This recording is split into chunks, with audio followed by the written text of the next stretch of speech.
मेरा नाम शहाबुद्दीन है। मैं पेशावर का रिहायशी हूँ और पेशावर लिटरेरी फेस्टिवल का टीम लीड हूँ।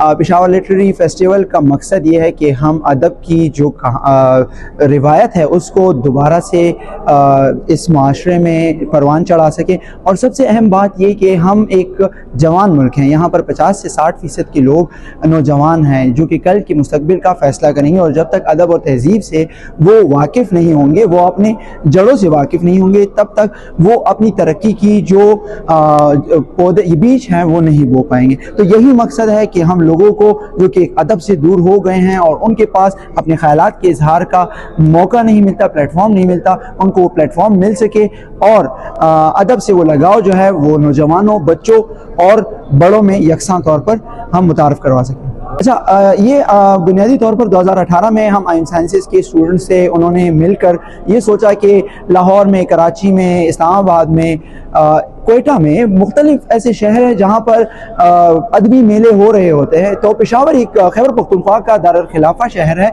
और एक बहुत बड़ा शहर है, ना सिर्फ आबादी के लिहाज से बल्कि इसने दुनिया में जो दरामदात की है वो चाहे इंटेलेक्चुअल बरामदात हों या वो for example contribution to the society हो, लेकिन यहाँ पर इस किस्म का एक फेस्टिवल मौजूद नहीं है। और लोग यहाँ से ट्रैवल करते हैं, यहाँ के बड़े बड़े शोरा हैं, हमारे पास बड़े बड़े नाम हैं, पतरस बुखारी साहब, फारिग बुखारी साहब, पश्तून में अगर हम देखें तो गनी खान, रहमान बाबा, ये सारे इसी खित्ते से ताल्लुक़ रखने वाले लोग हैं।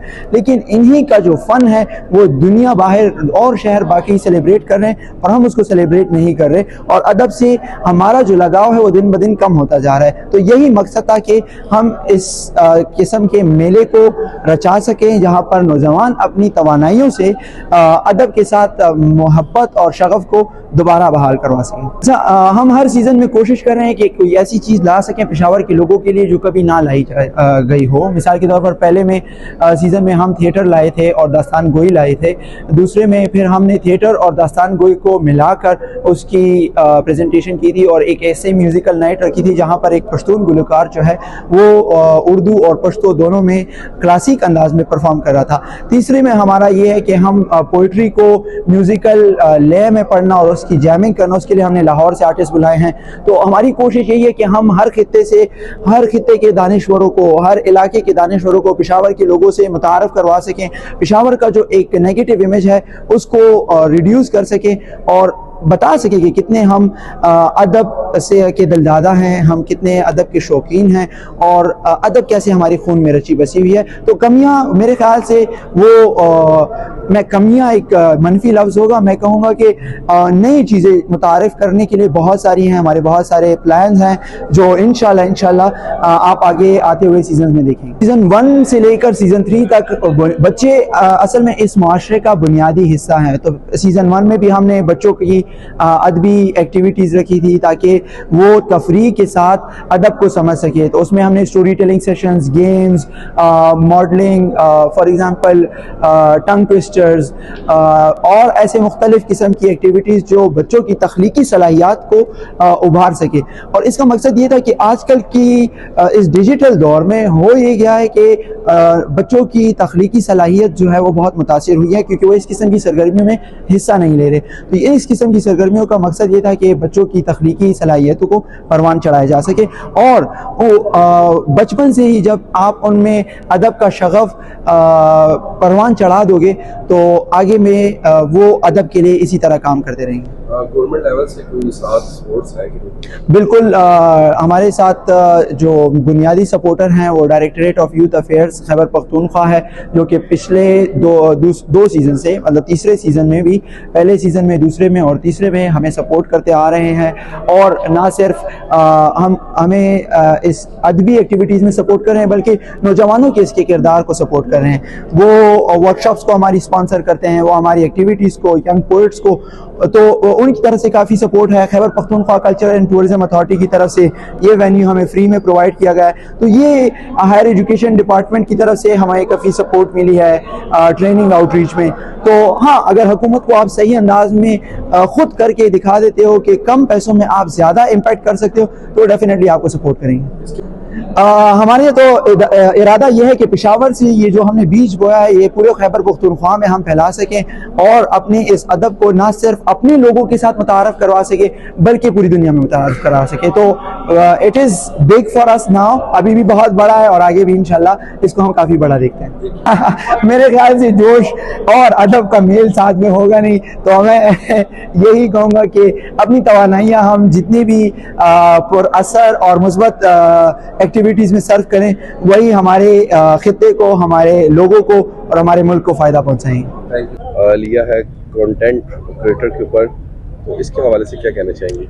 अस्सलाम वालेकुम, मेरा नाम मदीना है, final year doctor of pharmacy की स्टूडेंट खैबर मेडिकल यूनिवर्सिटी से।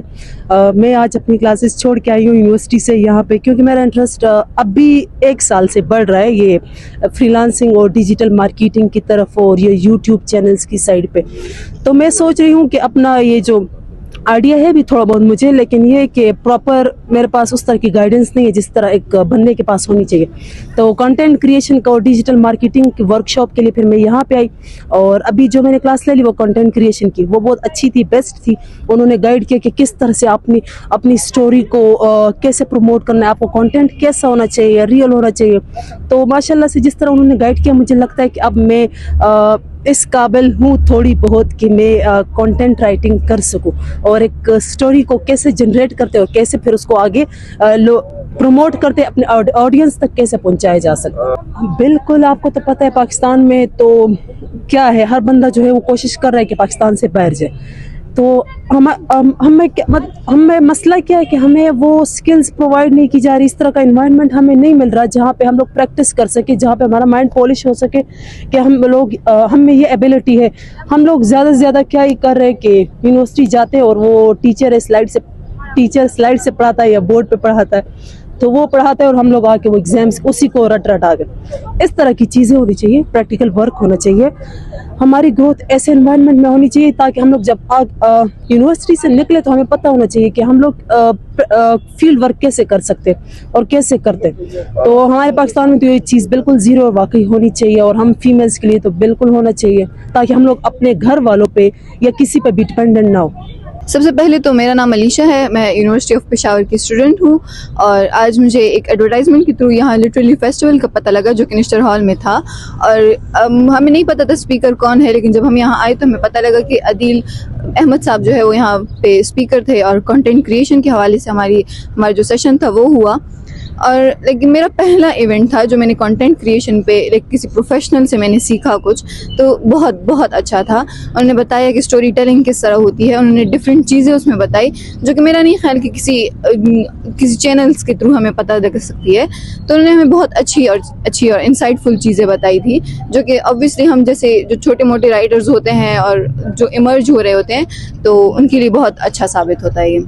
मेरे ख्याल से होना चाहिए, क्योंकि जो कंटेंट क्रिएशन है जिस पे हमारा भी अभी सेशन हुआ था, तो ये एक ऐसी चीज़ है जिसके थ्रू हर एक शख्स अपने एक्सप्रेशंस हैं, अपने राय जो है तो वो बाकी दुनिया को पहुंचा सकता है बगैर अपने आप का अपना चेहरा दिखाए, या बहुत से लोग नहीं दिखाना चाहते अपना चेहरा, तो उसके बगैर जो है आप अपनी आवाज़ दुनिया तक पहुंचा सकते हो। तो मेरे ख्याल से ये होना चाहिए, अवेयरनेस आनी चाहिए और इसके अलावा ये एक स्किल भी है तो होना चाहिए बिल्कुल। इसके अलावा ये भी है ना कि जो ये कोर्सेज होते हैं जिस तरह कंटेंट क्रिएशन का, फोटोग्राफी का या बहुत से ऐसे दूसरे स्किल्स जो होते हैं, तो ये हमें बाहर से बहुत महंगे मिलते हैं, हम इसको नहीं परचेज कर सकते। स्पेशली जो मिडिल क्लास लोग हैं उनके बहुत से ऐसे बच्चे हैं जिनके पास स्किल है बट वो पॉलिश नहीं है, तो उसको पॉलिश करने के लिए यहाँ पे जो आज का इवेंट हुआ था तो बिल्कुल फ्री ऑफ कॉस्ट था। इतनी बड़ी शख्सियत आई थी लेकिन वो फिर भी फ्री ऑफ कॉस्ट था। चाहिए था कि यहाँ पे कुछ ना कुछ चार्ज किया जाता बट नहीं हुआ था। तो मेरे ख्याल से इसको मज़ीद प्रमोट करना चाहिए और अगर आप में से जो जितने भी व्यूअर्स हैं और वो आना चाहते हैं, लाइक वो इसको अटेंड करना चाहते हैं, तो स्टिल यहाँ पे एक दिन है, कल दोबारा से सेशन होगा। तो जो लोग आना चाहते हैं मैं उसको बिल्कुल बहुत ज़्यादा अप्रिशिएट करूँगी, उनको सच में कुछ ना कुछ सीखने को मिलेगा। अस्सलाम वालेकुम, मेरा नाम लवीज़ा अंजुम है और आज मैं पेशावर लिटरेरी फेस्टिवल में आई हूँ। चूँकि आप देख सकते हैं यहाँ पे हमारे पास काफ़ी लोग आ जा रहे हैं कंटिन्यूसली और इवेंट काफ़ी ज़्यादा मज़े का है। हमारे पास यहाँ पे मुख्तलिफ़ किस्म की पेंटिंग्स और आर्ट फॉर्म्स हैं, साथ ही साथ हमारे साथ पैनल डिस्कशंस हो रही हैं और मुख्तलिफ़ एक्टिविटीज़ हॉल में कंडक्ट की जा रही हैं। मैं तो चाहूँगी अगर लोगों को कुछ नया सीखना है और सिखाना है तो इस चीज़ के लिए हमें ये इवेंट ज़्यादा से ज़्यादा कंडक्ट करने चाहिए। एंड आई गेस होने चाहिए महीने में 2 महीनों में एक बार ऐसा इवेंट ज़रूर होना चाहिए। चूँकि इंसान की जो डेवलपमेंट है ना वो हमारे पास अर्ली स्टेज से होती है, तो बच्चों को अर्ली स्टेजेस में चीज़ें सिखाना, नई नई चीज़ें सिखाना, ये उनकी स्किल्स को डेवलप करता है और उनको बढ़ने में और ग्रोथ में हेल्प करता है। तो इसीलिए हमने अपने इस बार के गोल में जो है स्टूडेंट्स को भी as participant and as audience रखा है। अस्सलाम जी, मेरा नाम मारिया शमीमा किरण है। I am the student of BS English at and sciences.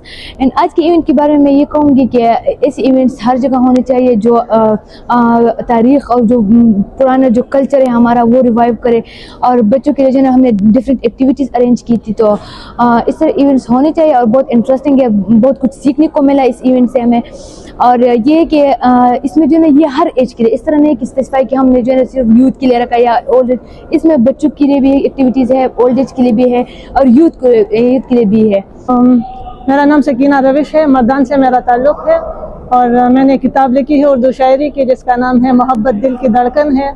मेरे अब्बू शेर व शायरी से बहुत मोहब्बत रखते थे, तो फिर उनकी डेथ हो गई 2022 में, तो उसके बाद मैंने फिर शायरी शुरू की है। लेकिन अल्हम्दुलिल्लाह पख्तूनख्वा में जितने भी बड़े बड़े नाम हैं उन्होंने बहुत हेल्प की। आजकल के दौर में लोग कहते हैं कि कोई किसी को आगे बढ़ने का मौका नहीं देता, लेकिन मैं सबका शुक्रिया अदा करूँगी जिन्होंने मुझे मौका दिया और मुझे अप्रिशिएट किया। तो बस लोगों से यही कहूँगी कि आजकल के दौर में भी आपको चाहिए कि अदब की तरफ आए, क्योंकि ये मतलब शेर व शायरी से मोहब्बत करनी चाहिए लोगों को। और यही लग रहा है कि लोग आज भी मोहब्बत करते हैं, क्योंकि जब भी मुशायरों में जाते हैं तो लोग काफ़ी दाद देते हैं। तो सबका बहुत शुक्रिया।